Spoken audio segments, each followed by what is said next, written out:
যে ভারত একসময় ভেবেছিল বাংলাদেশের মানুষকে চিকিৎসা দিয়ে ভিসা দিয়ে নিজেদের হাসপাতালের দাসে পরিণত করবে, আজ সেই ভারতের হাসপাতালগুলো রোগী না পেয়ে বন্ধ হয়ে যাচ্ছে। আর এটা কোনো কাকতালীয় ঘটনা নয়, এটা বাংলাদেশের নির্ভরতা ভাঙার এক সুস্পষ্ট বিজয়। ভারতের ওপর নির্ভর করে মাথা নত করে চলার দিন শেষ। আজ বাংলাদেশ নিজের শক্তিতে চীন, তুরস্ক, সৌদি আরবের মতো বিশ্ব শক্তিধর দেশগুলোর বিনিয়োগ নিয়ে ভারতের বুকে আঘাত হানছে, যেটা কোনো অস্ত্র দিয়ে করা হয়নি, হয়েছে কৌশলে, পরিকল্পনায়, উন্নয়নের মাধ্যমে। বাংলাদেশের গণ অভ্যুত্থানের পরপরই ভারতীয় দম্ভ চূড়ান্ত পর্যায়ে পৌঁছায়। ভিসা বন্ধ করে দেয়, ভেবে নেয় বাংলাদেশের মানুষ চিকিৎসার জন্য কাকের মতো কান্নাকাটি করবে। মোদীর সরকার হয়তো ভেবেছিল তারা বাংলাদেশের ঘাড় মুচড়ে ভিক্ষুক বানাবে, কিন্তু তাদের সেই ভ্রান্ত ধারণাকে বাংলাদেশের জনগণ একেবারে মাটিতে গুঁড়িয়ে দিয়েছে। আজ সৌদি আরব, চীন, তুরস্ক মিলিয়ে প্রায় $15 বিলিয়ন বিনিয়োগ আসছে বাংলাদেশের স্বাস্থ্য খাতে। নির্মিত হচ্ছে 1 লাখ শয্যার বিশ্বমানের হাসপাতাল, যেখানে থাকবে আধুনিক যন্ত্রপাতি, আন্তর্জাতিক মানের চিকিৎসক, উন্নত সেবা। আর এর মাধ্যমে ভারতীয় চিকিৎসা সাম্রাজ্যের ওপর নামছে এক নিঃশেষ ধ্বংসের ছায়া। এই বিনিয়োগের সবচেয়ে বড় অংশ নিচ্ছে চীন। প্রায় 60,000 শয্যার বিশাল হাসপাতাল গড়ে তুলবে তারা, আর বাকিটা করবে সৌদি আরব ও তুরস্ক। ঢাকা সহ বিভাগীয় শহরগুলোতে গড়ে উঠবে এই হাসপাতালগুলো, যাতে বাংলাদেশের কোনো নাগরিককে আর ভারতমুখী হতে না হয়। ভারতের ভেতরে এখন হাহাকার। ইন্ডিয়ান হসপিটাল অ্যাসোসিয়েশন প্রকাশ্যে স্বীকার করেছে বাংলাদেশি রোগীর অভাবে তাদের হাসপাতাল বন্ধ হয়ে যাচ্ছে। ভারতের প্রায় 40 লাখ মানুষ যারা চিকিৎসা খাতে প্রত্যক্ষ বা পরোক্ষভাবে বাংলাদেশের উপর নির্ভর করত, তারা এখন বেকার হওয়ার মুখে। একদিকে চিকিৎসক, নার্স, ফিজিওথেরাপিস্ট, পরিবহন শ্রমিক সবাই রাস্তায় বসছে। কলকাতা, চেন্নাই, মুম্বাইয়ের হাসপাতালগুলো এখন রোগী খুঁজে বেড়াচ্ছে, কারণ তাদের রোগীদের 54% ছিল বাংলাদেশি। এই বিশাল সংখ্যাটা এক ধাক্কায় উধাও হয়ে যাচ্ছে। এমন অবস্থা হয়েছে যে দিল্লিতে নরেন্দ্র মোদীর বাড়ির সামনে বিক্ষোভ করছে ভারতীয় ডাক্তাররা, চিৎকার করে বলছে, বাংলাদেশিদের ভিসা দাও, না হলে আমরা না খেয়ে মরবো। এই দৃশ্যই প্রমাণ করে এতদিন বাংলাদেশি রোগীরা ভারতের জন্য রেমিটেন্সের মেশিন ছিল। বাংলাদেশিরা প্রতি বছর শুধু চিকিৎসার জন্য ভারতে $10 বিলিয়ন খরচ করত, আর এই টাকাতে মোদীর সরকার নিজের অর্থনীতি চালাতো। আজ যখন সেই উৎস বন্ধ হতে চলেছে, তখন ভারতের বৈদেশিক মুদ্রার রিজার্ভ 20 মাসের মধ্যে সর্বনিম্ন পর্যায়ে এসে ঠেকেছে, আর ভারতীয় রুপির দাম ইতিহাসের সর্বনিম্নে গিয়ে ঠেকেছে। এটাই বাস্তবতা। ভারতের দম্ভ আজ চূর্ণ বিচূর্ণ হচ্ছে। বাংলাদেশ যখন নিজেদের চিকিৎসা অবকাঠামো শক্তিশালী করতে চীন, সৌদি আরব ও তুরস্কের মতো বড় শক্তিগুলো সাহায্য নিচ্ছে, তখন ভারত মুখ চেয়ে বসে আছে।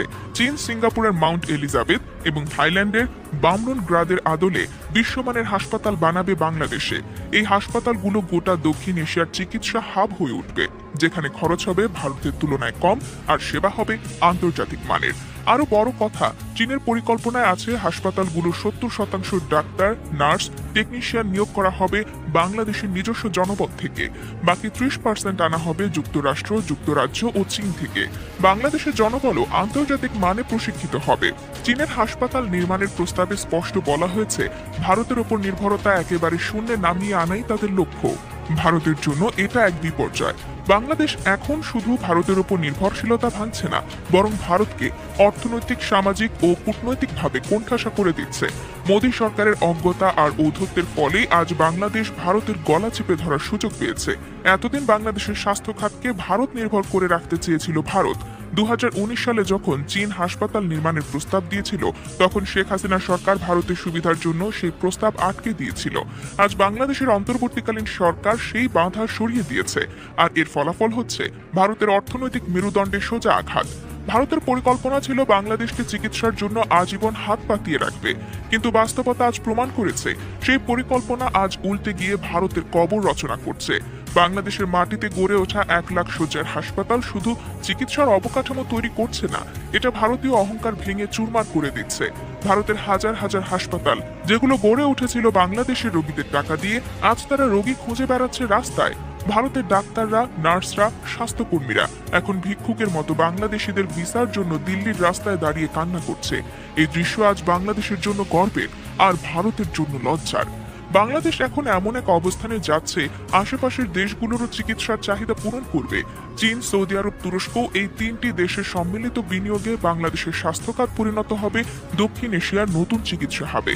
বাংলাদেশের ঢাকার আশেপাশে বিভাগীয় শহরগুলোতে এমনকি জেলা পর্যায়েও আধুনিক আন্তর্জাতিক মানের হাসপাতাল গড়ে তোলা হবে, যেসব হাসপাতালে থাকবে বিশ্বের সেরা যন্ত্রপাতি, সেরা চিকিৎসা ব্যবস্থা এবং সেরা প্রশিক্ষিত ডাক্তার ও নার্স। ফলে বাংলাদেশের মানুষ দেশেই উন্নত চিকিৎসা পাবে, সেই সাথে আমাদের আশেপাশের দেশগুলো থেকেও রোগী আসবে, আর ভারত তাকিয়ে থাকবে হতাশ, ভগ্ন হৃদয়ে। চীনের সিএমইসি যে পরিকল্পনা নিয়ে এসেছে সেটা ভারতীয় নেতাদের ঘুম হারাম করে দিয়েছে। বাংলাদেশের প্রতিটি বিভাগ ও জেলায় একটি করে আন্তর্জাতিক মানের হাসপাতাল গড়ে তোলা হবে, আর এগুলোর খরচ হবে ভারতের তুলনায় অনেক কম। মানে বাংলাদেশে চিকিৎসা সেবা হবে উন্নত, কিন্তু খরচ হবে সাশ্রয়ী। এতে করে যারা আগে চিকিৎসার জন্য কলকাতা বা চেন্নাই যেত, তারা এখন দেশের মাটিতে সেরা সেবা পাবে। ভারত হারাবে বিলিয়ন বিলিয়ন ডলার আয়, হারাবে হাজার হাজার চাকরি, হারাবে আন্তর্জাতিক চিকিৎসা বাজারে নিজেদের গুরুত্ব। তুরস্ক বাংলাদেশের চিকিৎসা খাতের উন্নয়নে এগিয়ে এসেছে। তুরস্কের বিশ্বমানের ডাক্তাররা বাংলাদেশে এসে চিকিৎসা দেবেন, যাদের দক্ষতা, সততা, পেশাদারিত্ব আজ বিশ্বব্যাপী প্রশংসিত। অন্যদিকে ভারতের ডাক্তাররা যাদের অর্ধেকের বেশি জাল সার্টিফিকেট নিয়ে চাকরি করে, তারা ভুল চিকিৎসা দিয়ে জীবনই কেড়ে নেয়। ব্রিটিশ সংবাদ মাধ্যম বিবিসির রিপোর্ট অনুযায়ী ভারতের প্রায় 50% ডাক্তার জাল সনদধারী। ভাবুন একবার, যাদের হাতে আপনি প্রাণ দিয়েছিলেন তারা আদৌ ডাক্তার ছিল কিনা, এই প্রশ্ন উঠছে। অথচ আজ বাংলাদেশের মানুষ সত্যিকারের প্রশিক্ষিত আন্তর্জাতিক মানের ডাক্তারদের কাছে চিকিৎসা নিতে পারবে নিজের দেশে, আর ভারতের এই ভুয়া চিকিৎসা সাম্রাজ্য চোখের সামনে ভেঙে পড়বে। সৌদি আরবও বাংলাদেশের সঙ্গে কাঁধ মিলিয়েছে। বাংলাদেশে সৌদি বিনিয়োগে তৈরি হবে উন্নত মানের হাসপাতাল, যেখানে ইসলামী মূল্যবোধের সঙ্গে আধুনিক চিকিৎসার সমন্বয় ঘটবে। এটা শুধু মুসলিম বিশ্বের জন্য গর্বের নয়, বাংলাদেশের সার্বভৌম উন্নয়নের প্রতীক। ভারতের যেসব হাসপাতাল এতদিন বাংলাদেশের মুসলিম রোগীদের টাকা লুটে নিয়েছিল, আজ তারা নিজেদের অস্তিত্ব টিকিয়ে রাখার জন্য হিমশিম খাচ্ছে। ভারতের জন্য আরেকটি বড় ধাক্কা হচ্ছে বাংলাদেশের চিকিৎসা খাতে কর্মসংস্থান বৃদ্ধি। 70% ডাক্তার, নার্স, টেকনিশিয়ান হবে বাংলাদেশি, আর তাদেরকে প্রশিক্ষণ দেবে বিশ্বের সেরা প্রতিষ্ঠানগুলো। বাংলাদেশের মেধা আর দক্ষতা যখন আকাশ ছোঁবে, তখন ভারত কেবল পুরনো ইতিহাস নিয়ে কাঁদবে। আজ যে বাংলাদেশিদের ছোট চোখে দেখত ভারত, সেই বাংলাদেশিরাই হবে দক্ষিণ এশিয়ার চিকিৎসা শিল্পের নেতা। আরো বড় বিষয় হলো, বাংলাদেশের জনগণ আর কোনো ক্ষেত্রে ভারতের মুখাপেক্ষী থাকবে না। চিকিৎসা খাতে যেমন স্বনির্ভরতা আসছে, তেমনি ভবিষ্যতে প্রযুক্তি, শিক্ষা, ব্যবসা, শিল্প সবখানেই বাংলাদেশ নিজের শক্তি গড়ে তুলবে, আর ভারত তখন নিজস্ব সমস্যায় জর্জরিত হয়ে ছটফট করবে। অর্থনীতি, রাজনীতি, সমাজ সব দিক থেকে ভারতের ভেতরে ফাটল ধরেছে, যেটা বাংলাদেশের উন্নয়ন আরো স্পষ্ট করে তুলবে। ভারতের বৈদেশিক মুদ্রার রিজার্ভ এখন সর্বনিম্নে নেমে এসেছে। রুপির মান পড়ে যাচ্ছে রোজ, আর বাংলাদেশ তার উন্নয়নকে পুঁজি করে এগিয়ে যাচ্ছে নতুন যুগের দিকে। ভারতের বাজারে চাহিদা কমছে, তাদের রপ্তানি কমছে, অথচ বাংলাদেশের উপর ভর করে চলা চিকিৎসা ইন্ডাস্ট্রিও এখন শেষ নিঃশ্বাস নিচ্ছে। অর্থাৎ ভারতের জন্য একের পর এক ধাক্কা, একের পর এক পরাজয়। আজকের বাংলাদেশ আর ভারতের পেছনে হাঁটা, ভিক্ষা করা দেশ নয়। আজকের বাংলাদেশ উন্নয়নের রোল মডেল। চীন, সৌদি আরব, তুরস্কের মতো বিশ্ব শক্তি আজ বাংলাদেশের পাশে দাঁড়িয়েছে, আর ভারত তারা নিজেদের ঔদ্ধত্যের ফল ভোগ করছে। বেকারত্ব, অর্থনৈতিক পতন, চিকিৎসা ইন্ডাস্ট্রির ধ্বংস সবই এখন তাদের কপালে। বাংলাদেশ মাথা উঁচু করে দাঁড়িয়েছে। ভারতীয় দম্ভ ভেঙে বাংলাদেশের জনগণ আজ প্রমাণ করেছে, যদি মনোবল থাকে, যদি পরিকল্পনা থাকে, তাহলে পৃথিবীর কোনো শক্তি এক জাতিকে দমিয়ে রাখতে পারে না। আজ ভারতের প্রতিটি দম্ভিত চিৎকারের উত্তর হচ্ছে বাংলাদেশের উন্নয়ন, আর সামনে অপেক্ষা করছে এমন এক ভবিষ্যৎ যেখানে ভারত শুধু স্মৃতি হয়ে থাকবে, একটা দম্ভের নাম, একটা হারানোর সুযোগের নাম। সুপ্রিয় দর্শক মণ্ডলী, সম্মানিত দর্শক শ্রোতা, এতক্ষণ আপনারা দেখলেন ভারতে যে চিকিৎসা দিত, এখন ভারতে চিকিৎসার জন্য যেতে হবে না। 26,000 কোটি টাকার হাসপাতাল বাংলাদেশে হচ্ছে। আশা করছি এই প্রতিবেদনটা আপনাদের খুবই ভালো লেগেছে।